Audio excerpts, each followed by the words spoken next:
자, 오늘 말씀 제목은 믿음으로 맞아들이라, 믿음으로 맞아들이라는 제목을 가지고 말씀 나누도록 하겠습니다. 대림절이라는 말은 우리 한자에서는 기다린다 할 때 그 대자고요. 림이라는 말은 하강한다. 그래서 이 하늘에서 이렇게 하강한다라는 그런 어떤 의미가 있는데, 원래 그 라틴어에서는 아드반투스라고 하는 그 말에서 유래했는데요. 오심, 도래, 그런 뜻을 가지고 있습니다. 그래서 예수님께서 이 땅에 오신 첫 번째 그 오심, 성탄절을 이렇게 기뻐하고, 또한 언젠가 다시 오실 재림의 약속으로 오실 그 주님을 기다리고 소망하는 그 절기가 바로 이 대림절입니다. 그래서 이 대림절 기간은 어떻게 보면 교회에서는요, 교회력으로 실제적으로 첫 번째 그 교회력의 시작이 대림절에서 시작을 하기도 하고요. 그래서 대림절 속에는 어떤 소망과 희망이 그 안에 가득 이렇게 담겨 있습니다. 저는 여러분들이 이번 대림절을 쭉 보내면서 하나님이 주신 소망으로 가득 채우고 또 희망으로 가득 채워서 이번 성탄절에 우리 주님께서 이 땅에 오신 그 성탄절에 여러분들에게 응답이 선물로 주어지는, 그 소망과 희망이 선물로 주어지는 그런 대림절 맞이하길 주님으로 축원합니다. 오늘 그 본문의 그 말씀에서 바로 이 대림절과 깊이 관계 있는 한 사람을 만나게 될 터인데요, 우리는 그 사람의 이야기를 하기 전에 우리 예수님이 어떤 분인가 이야기로 오늘 말씀을 좀 시작해 보려고 합니다. 이 땅에 오실 그 주님이 이런 약속을 어느 날 제자들에게 이렇게 해 주셨는데요, 요한복음 14장 18절입니다. 내가 너희를 고아와 같이 버려두지 아니하겠다. 내가 너희를 무엇처럼요? 고아처럼 홀로 외롭게 너희들이 고통스러워하는 그곳에 혼자 주님께서 버려두지 않겠다라고 그렇게 이야기합니다. 그럼에도 불구하고 종종 우리의 삶에는 때로 나의 의지와 상관없이 그런 고립된 공간에, 외로운 공간에 홀로 고독의 순간을 견뎌야 되는 그런 외로움의 시간이 다가오기도 하죠. 사람은 이런 큰 어떤 환난보다 나는 혼자다라고 하는 이런 외로움, 고립감에 깊이 무너진대요. 큰 환난이나 고난보다는 외로움을 느끼고 고독을 느끼는 그런 현장에서 많은 사람들이 더 쉽게 무너진다는 것입니다. 세계보건기구 WHO에서도 이런 경고를 하고 있는데요, 외로움과 사회적 고립은 심혈관 질환, 당뇨, 치매, 우울증, 조기 사망의 위험 증가와 연관이 된다. 외로움과 사회적 고립은 심혈관 질환이나 당뇨, 치매, 우울증, 조기 사망의 위험이 훨씬 더 증가한대요. 뿐만 아니라 폴스원이라고 하는 그곳에서 내어놓은 연구자료에 의하면 외로움을 항상 느낀다고 응답한 사람은 정신적으로 건강하지 못한 날이 일반적인 사람보다 3배나 높대요. 외로움을 느끼는 사람들, 고독감을 느끼는 사람은 나는 혼자다라고 그렇게 느끼는 사람은 다른 사람들보다 정신 건강이 좋지 않을 확률이 3배나 높다고 합니다. 우리 한국에서도 비슷한 조사가 있었는데요, 한국보건사회연구원 조사 2023년도 그 조사에 의하면 서울의 1인 가구의 62.1%, 요즘 1인 가구가 증가하고 있잖아요. 그 1인 가구들 중에 62.1%, 이게 엄청난 숫자죠. 그 사람들이 외로움을 경험했고 상당수가 우울과 불안을 겪고 있다라고 그렇게 보고하고 있습니다. 이것들이 의미하는 것들이 무엇이죠? 사람들에게 그 외로움은 그냥 단순히 내가 외롭다고 하는 그런 순간이 아니라 그 사람의 삶에 많은 것들, 전반적인 영향을 끼친다는 것입니다. 때로 큰 고통과 아픔을 이겨낼 수 있는 힘은 어느 곳에서 오냐면 외롭지 않다라고 느낄 때, 누군가 곁에 있어줄 때 그 힘들고 어려운 그런 일들을 사람들은 잘 이렇게 이겨낸대요. 여러분들이 아마 한 번 정도 들어보셨을 노래 중에 여러분이라고 하는 그런 노래가 있죠. 여러분. 예전에 윤복희 권사님이 아주 불러서 많은 사람들에게 알려졌고, 저도 어느 텔레비전 프로그램을 보면서 가수 임재범 씨가 이렇게 그 노래를 불렀을 때 저도 얼마나 감동을 받았는지 몰라요. 그런데 저만 그런 줄 알았더니 방청석에 이렇게 카메라가 이렇게 움직이는데 방청석에 있는 많은 분들도 눈물을 흘리더라고요. 아마 그 노래의 가사와 동화됐던 것 같아요. 자기도 때로 그렇게 힘들고 어려운 때가 있었던 것 같아요. 특별히 힘이 되었던 것 같아요. 그 가사의 내용의 일부를 여러분들에게 소개합니다. 네가 만약 괴로울 때면 내가 위로해 줄게. 네가 만약 서러울 때면 내가 눈물이 되리. 어두운 밤 험한 길 걸을 때 내가 너의 등불이 되리. 허전하고 쓸쓸할 때 내가 너의 볕이 되리라. 아마 이 노래의 가사를 듣고 많은 분들이 감동하고 눈물을 흘렸을 것 같습니다. 그런데 오늘 우리가 말씀을 쭉 읽어가는 중에 오늘 말씀에서 만나게 되는 하나님은 어떻습니까? 고아처럼 버려두지 않겠다고 하시면서 우리들에게 무엇을 약속하셨냐면, 오늘 우리 혹시 중창단 팀 이름이 무엇인지 아는 분? 어떻게 다 알고 계시네요. 맞아요. 임마누엘인데, 임마누엘이라는 뜻이 뭐냐면 하나님께서 우리와 함께 계신다는 그런 의미입니다. 아마 이렇게 찬양팀 중창단을 결성하면서 하나님 우리가 찬양할 때 하나님 우리와 함께 해주세요. 우리가 찬양할 때 우리 성도들과 함께 해주세요. 하나님 우리가 찬양할 때 함께 계시는 임마누엘 중창단에서 지금 아무도 아멘 안 하시는데 우리가 찬양할 때 그 찬양을 듣고 함께 계신 그 주님 때문에 회복되고 살아나고 했으면 좋겠어요. 아마 그런 마음을 담아서 재석이 조금 더 괜찮죠? 여러분이 이름 지을 때보다 아마 그런 마음을 진짜 담았을 것 같아요. 그 찬양을 통해서 많은 분들이 임마누엘 하나님을 경험했으면 좋겠다고. 그래서 임마누엘이라는 뜻은 뭐냐면 우리와 하나님이 함께 계신대요. 여러분, 세상에 우리가 노래를 들으면서도 내가 힘들 때, 내가 괴로울 때, 내가 서러울 때 내가 너 곁에 있어줄게 라고 하는 그 짧은 그 대사, 짧은 말 한마디에도 우리가 감동이 되고 힘이 되는데, 하나님께서 뭐라고 말씀하세요? 내가 너와 영원히 함께 할게. 임마누엘 하나님께서 우리에게 오신다는 이 사실을 믿는다면 우리에게 얼마나 큰 힘이 되고 얼마나 그것이 위로가 되고 용기가 되겠습니까? 오늘 본문의 말씀에서는 바로 그러한 하나님을 만나는 한 사람 요셉을 만나게 되는데요, 이 혼돈과 외로움의 싸움 속에 있는 그 요셉의 이야기를 통해 하나님께서 오늘 우리에게 주시고자 하는 메시지가 무엇인지 한 3가지 정도 살펴보려고 합니다. 첫 번째로 요셉에게 다가온 감정이 있었는데요, 혼란이었어요. 혼동이 그에게 있었습니다. 오늘 말씀의 18절 말씀입니다. 예수 그리스도의 나심은 이러하니라. 그의 어머니 마리아가 요셉과 약혼하고 동거하기 전에 성령으로 잉태된 것이 나타났더니. 우리는 이 이야기의 스토리를 잘 알고 있어요. 이 마리아가 아기를 갖게 된 것도 성령으로 잉태되는 걸 잘 알고 있지만, 이 말씀이 떨어졌을 때, 이 상황을 알게 되었을 때 아직까지 요셉은 그런 상황을 알지도 못했습니다. 그렇기 때문에 요셉의 마음속에는 충격적으로, 그 다음에 순간 혼란스러웠을 것 같아요. 왜 충격적이고 왜 혼란스러웠냐면, 아직 결혼식도, 약혼식은 했지만 결혼식도 올리지도 않았고 동거도 하지 않았는데, 내가 사랑하는 그 여인이, 그리고 앞으로 결혼해서 함께 가족을 이룰 그 여인이, 그러고 동거도 하지 않았는데 어느 날 아기를 가졌다는 그런 얘기를 들을 때 수많은 감정이 마음속에서 교차했을 것 같아요. 첫 번째는 그렇게 사랑했는데 이 배신감도 느꼈을 수도 있을 것 같고요, 또 어떤 충격, 당혹, 상처, 혼돈, 혼란, 이 모든 복합적인 감정들이 이 요셉 안에서 순간 일어날 것 같습니다. 그래서 그는 어떻게 합니까? 19절에 보면 그의 남편 요셉은 의로운 사람이라 그를 드러내지 않고, 이 사건을 드러내지 않고, 저 여자가 아직 결혼도 하지 않았는데, 저 여자하고 아직 동거하지도 않았는데 아기를 가졌어요 라고 사람들에게 쉽게 얘기하면 떠벌리지 않고 드러내지 않고 그것을 가만히 이 사건을 요셉이 덮고자 합니다. 그가 의로운 사람이라 이것을 문제화하지 않겠다는 것이죠.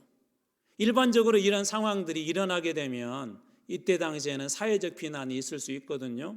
그래서 내가 잘못하지 않았다는 것을 사람들에게 알려야 되죠. 나는 잘못이 없어요. 나는 그 여인하고 잠잔 적도 없는데 저 여인이 아기를 가진 거예요. 저 여인은 부정한 여인이에요. 그래서 나는 이 결혼을 파혼할 거예요. 약혼을 깨뜨릴 거예요 라고 그렇게 사람들한테 얘기를 해서 약혼을, 파혼을, 정당성을 내세우는 게 일반적인 법칙일 것입니다. 그런데 요셉은 홀로 그 모든 짐을 짊어집니다.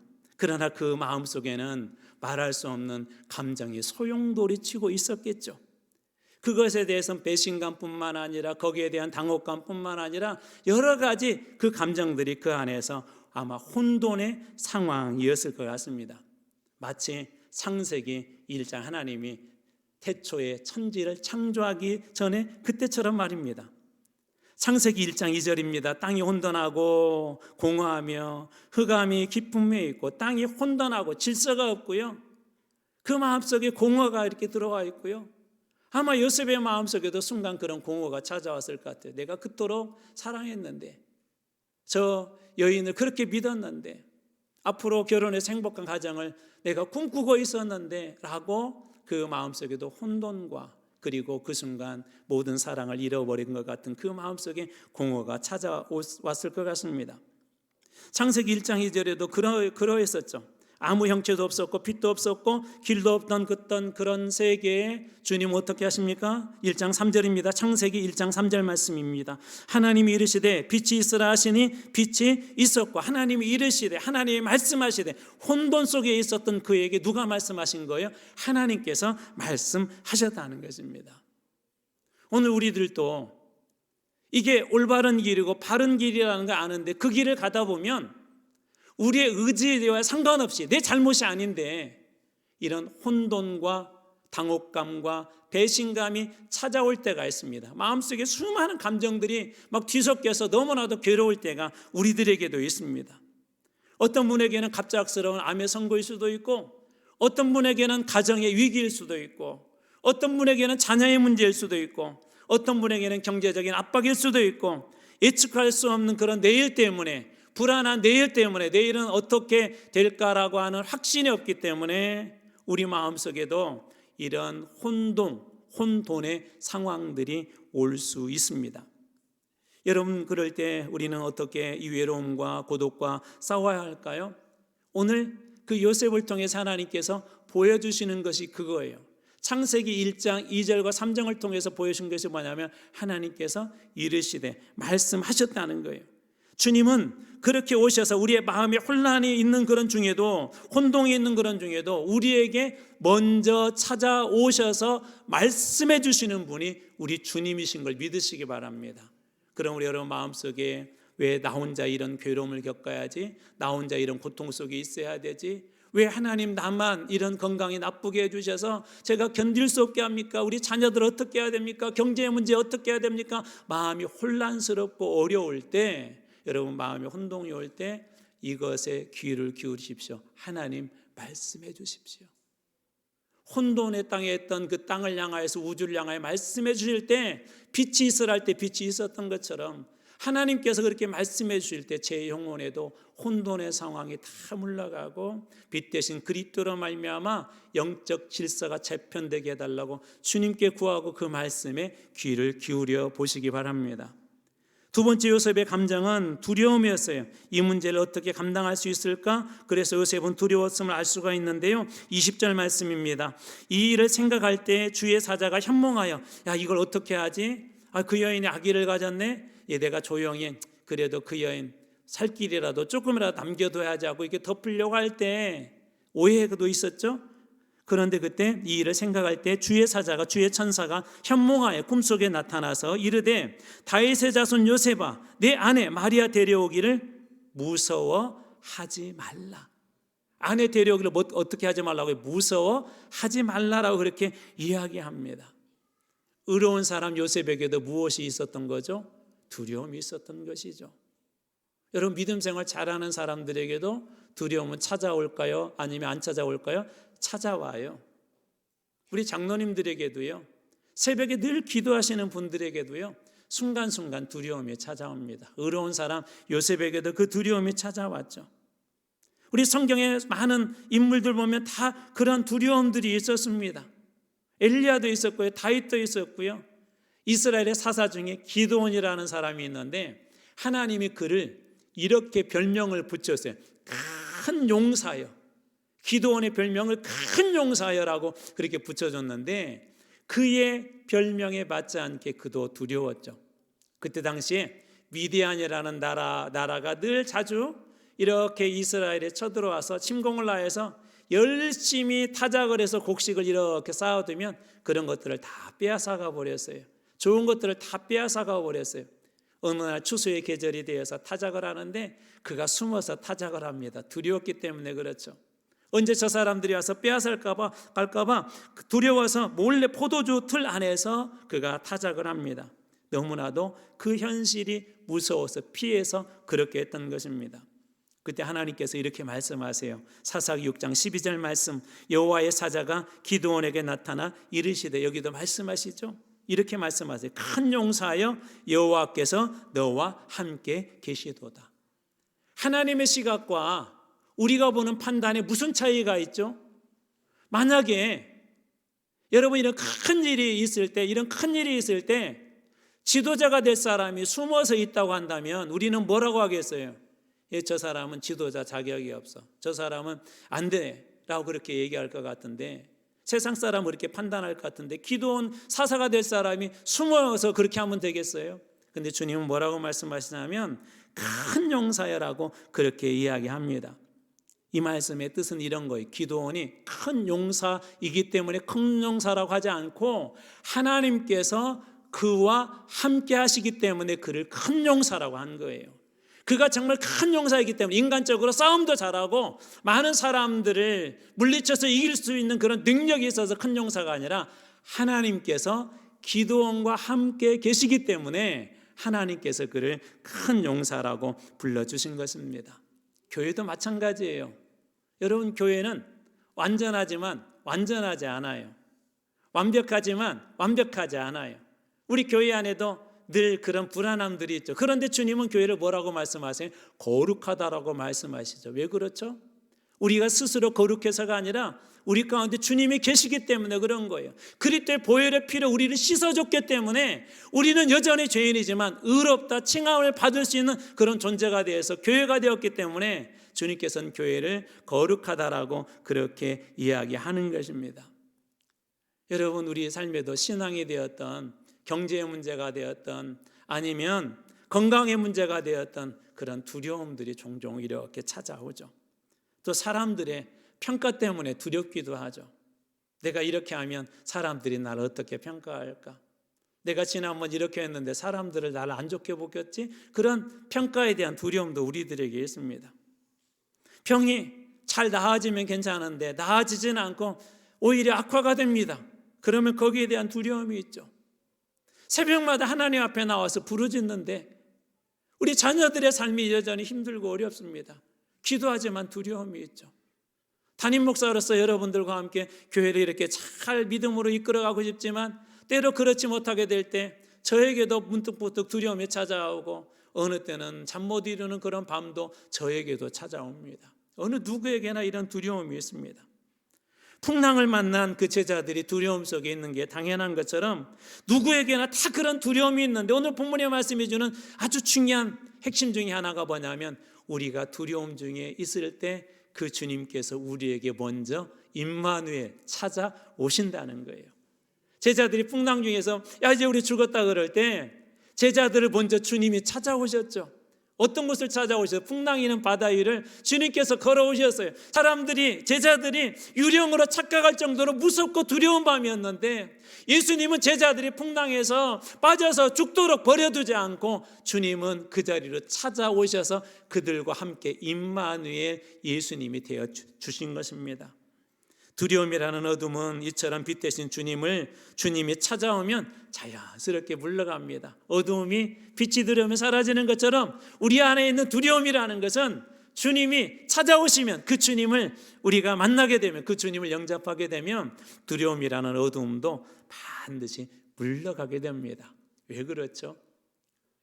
우리 어렸을 때 제가 가장 부러운 친구가 있었어요.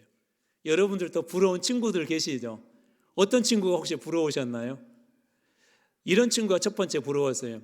집에 텔레비전이 있었던 친구들.